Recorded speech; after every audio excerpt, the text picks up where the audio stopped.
जीवन रहा हो। संचार क्रांति जैसी कुछ भी नहीं थी। आप जितने भी लोग यहाँ पर बैठे हुए हैं, लगभग सबके हाथ में मोबाइल है, गैजेट्स है, जिसमें आसानी से हम लोग शहर में क्या हो रहा है, राज्य में क्या हो रहा है, देश में क्या हो रहा है, विदेश में क्या हो रहा है, सबकी जानकारी पलक झपकते हम लोग प्राप्त कर लेते हैं। उस समय कुछ भी नहीं था। जब भगवान बिरसा मुंडा जी ने अपनी उस अल्प काल में अपना जीवन यापन शुरू किया, न जाने क्या क्या चीज़ उन्होंने देखी होगी। आप सब लोग जरा विचार तो करें कि कैसा बाल्यकाल रहा होगा उनको, आसपास का माहौल कैसा रहा होगा, जंगल में निवासरत वो जो जगह, जो उनके माँ बाप, ऐसे क्रांतिकारी को जिन माँ बाप ने पैदा किया और जिस समाज ने उनको पैदा किया, जो आसपास जो लोग थे उनकी क्या अवस्था रही होगी। 1857 की क्रांति हो चुकी थी, लेकिन अभी भी आप अगर महसूस करें तो खासकर जो दूरस्थ एरिया में रहते हैं, जंगलों में रहते हैं, गांव में रहते हैं, उन तक जानकारी नहीं पहुंचती है। और ऐसी स्थिति में अगर उन जगह से एक ऐसे महान क्रांतिकारी निकलता है जिनकी उम्र ज़्यादा नहीं होती है, अगर हम अभी तक इतिहासकारों ने जो चीज़ भी लिखा हुआ है, लगभग 12 से 13 साल की उम्र में जिस बच्चे को ये जानकारी हो गई कि हमारे लिए, हमारे समुदाय के लिए, आसपास के लिए और देश के लिए जो शासक वर्ग है बहुत गलत काम कर रहा है, और उसने क्रांति की बिगुल फूंक दी। उन्होंने उस स्कूल में, जहां पर अंग्रेजों के बनाए हुए इस स्कूल में जहां पर पढ़ाई की, उसके विरुद्ध आवाज उठाना, मतलब अगर उनको भगवान कहा गया है तो अतिशयोक्ति नहीं होगी, ये समझना चाहिए। वो इतिहासकारों के इस बात को मैं इत्तेफाक नहीं रखता कि भगवान बिरसा मुंडा जी किसी वर्ग विशेष या जनजाति समुदाय के वाहक थे।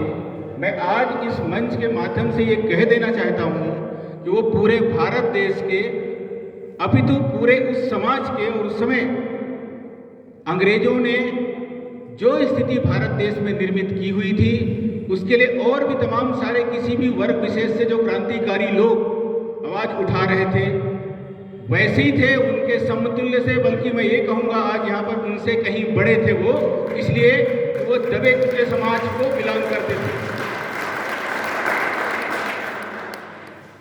बहुत सारी चीज़ें उनकी ज़िंदगी से हमें सीखने की जरूरत है आज के परिप्रेक्ष्य में।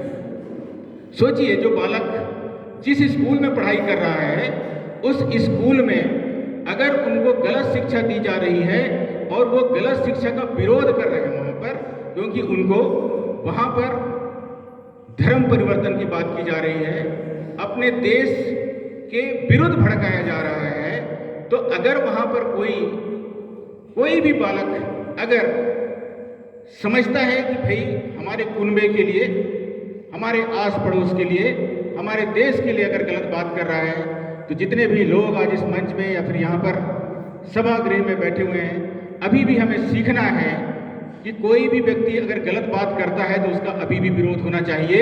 इसकी दस्तक भगवान बिरसा मुंडा ने उस समय दे दी थी। यहाँ पर कुछ विद्यार्थी बैठे हुए हैं, मैं उनको बोलना चाहूँगा, अगर कभी भी भगवान बिरसा मुंडा को पढ़ने का अवसर मिले तो जरूर पढ़िए। उससे ना सिर्फ हमें अपनी अच्छी जिंदगी जीने के लिए, बल्कि ये भी सिखाता है कि हमें देशभक्त होना चाहिए, अपने समाज के प्रति हमें समर्पण भाव होना चाहिए, और जो भी व्यक्ति गलत काम करता है, चाहे वो हमारे ही बीच का क्यों ना हो, उसका विरोध करना चाहिए। भगवान बिरसा मुंडा ने एक शब्द बोला था उस समय अपने लोगों को संचार क्रांति लाने के लिए, वो शब्द था टीकू। टीकू का मतलब शायद उस समय डकैत रहा होगा या डाकू रहा होगा। अभिप्राय ये था कि उस समय जो जमींदारी प्रथा थी, जो अंग्रेजों ने हमारे ही अपने लोगों को कुछ अधिकार दिए हुए थे और वो लोग उस अधिकार का गलत फायदा उठा रहे थे, तो उनका जो विरोध था अंग्रेजों का तो विरोध कर ही रहे थे। ऐसे जो जमींदारी जो चला रहे थे, ऐसे जो लोग हैं जो टैक्स ले रहे थे, उनका भी विरोध कर रहे थे। तो ये आज भी आज के परिप्रेक्ष्य में है कि चाहे हमारे अपने बीच से कोई भी हो, अगर हमारे साथ गलत करता है तो उसका हमको विरोध करना है। ये भगवान बिरसा मुंडा ने उस समय सिखा दिया था। उन्होंने कहा था, रानी का शासक नहीं चाहिए।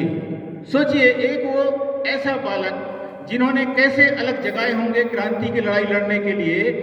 रानी से उनका अभिप्राय उस रानी से था जो इंग्लैंड में बैठी हुई थी और जिसके शासक वर्ग यहाँ पर थे। उन्होंने ये बताने का कोशिश किया था, ना सिर्फ अपने समुदाय को बल्कि पूरे भारत देश को और सब लोगों को, कि हमको किसी की भी कोई अगर हमारे ऊपर ऐसे शासन करता है जो हमें स्वीकार्य नहीं है, हमें आज़ादी चाहिए और वो हर हाल में चाहिए।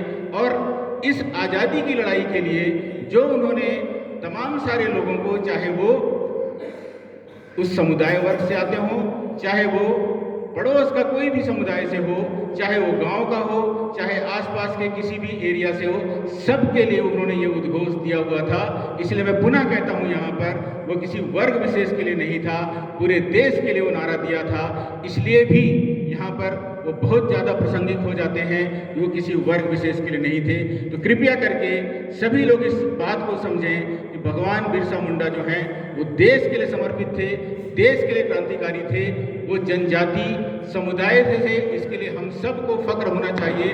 और मैं, जैसे अभी भुट्टी जी ने भी कहा, कि हम सब गर्वान्वित हैं जो हमारे बीच के थे।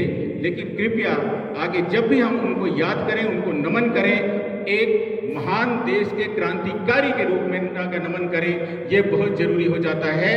और ये अगर इतिहास में ऐसी चीज़ें हैं तो उसको बढ़ाने के लिए हम लोगों की जवाबदारी है। उन्होंने एक और भी चीज़ कहा था जो अभी भी बहुत जरूरी है और लोगों को जानना चाहिए, उलगुलान जारी रहना चाहिए। सोचिए कितनी बड़ी बात। इसका मतलब ये होता है कि कोई भी जो चीज़ है, कोई भी जो क्रांति है, अगर उसकी शुरुआत की गई है तो वो तब तक खत्म नहीं होना चाहिए जब तक अच्छे काम के लिए उसकी पूर्ण आहुति नहीं हो जाती। आप सभी लोग इस सभागार में बैठे हुए हैं, समझें इस बात को कि कैसे इस महान क्रांतिकारी ने हम सब को समझने और जिंदगी कैसे होना चाहिए। एक प्रत्येक व्यक्ति का अपना खुद का एक वर्चस्व होता है, खुद का एक व्यक्तित्व होता है, लेकिन उससे ज़्यादा अगर एक सेल्फ रिस्पेक्ट होता है। उनने कभी इस बात की समझौता नहीं की। आज अगर हम उनको यहाँ पर याद करते हैं तो इस बाबत याद किया जाना चाहिए कि देश हित में और अपने खुद के लिए जब हम खुद का सेल्फ रिस्पेक्ट करेंगे तो निश्चित रूप से हम अपने देश का रिस्पेक्ट करेंगे। इसीलिए हम सबको आज जब हम यहाँ से जाएंगे ये प्रण करके जाना चाहिए कि भगवान बिरसा मुंडा जी ने हमको ये सिखाया है कि जिंदगी जीने के लिए किसी के सामने झुकना नहीं है, चाहे उसके लिए सिर कटाना पड़े और चाहे अपनी जान की बाजी लगाना पड़े वो भी लगा दे, लेकिन देश को झुकने नहीं देना है। तो देश सेवा के लिए उन्होंने अपना प्राण न्यौछावर किया। आज मुझे मौका मिला हुआ है यहाँ पर, उनको हम याद करें, उनको अपने जीवन में हम संज्ञान में लें, हम उनसे बहुत सारी चीज़ें सीखें। हमें अगर आगे बढ़ना है, चाहे किसी भी क्षेत्र में, हमें ईमानदार होना चाहिए। ईमानदार अपने परिवार के लिए होना चाहिए, अपने आसपास के वातावरण के लिए होना चाहिए, तभी हम अपने देश के लिए और समाज के लिए और बेहतर समाज हम लोग निर्मित कर सकते हैं। यही शायद उन्होंने सिखाने की कोशिश की और हम ये बार बार सीखें। हम अच्छी बात है आज पुनः भारत देश के प्रधानमंत्री को इस मंच के माध्यम से मैं बहुत बहुत धन्यवाद देना चाहूँगा कि ऐसे क्रांतिकारी को उन्होंने न सिर्फ हम सब याद करें इसके लिए प्रेरित किया, बल्कि एक पूरा पखवाड़ा उन्होंने मनाने के लिए सबको उत्प्रेरित किया हुआ है और उसी दिशा में ये कार्यक्रम मनाए जा रहे हैं। मंच में हमारे सभी वक्ता यहाँ पर बैठे हुए हैं।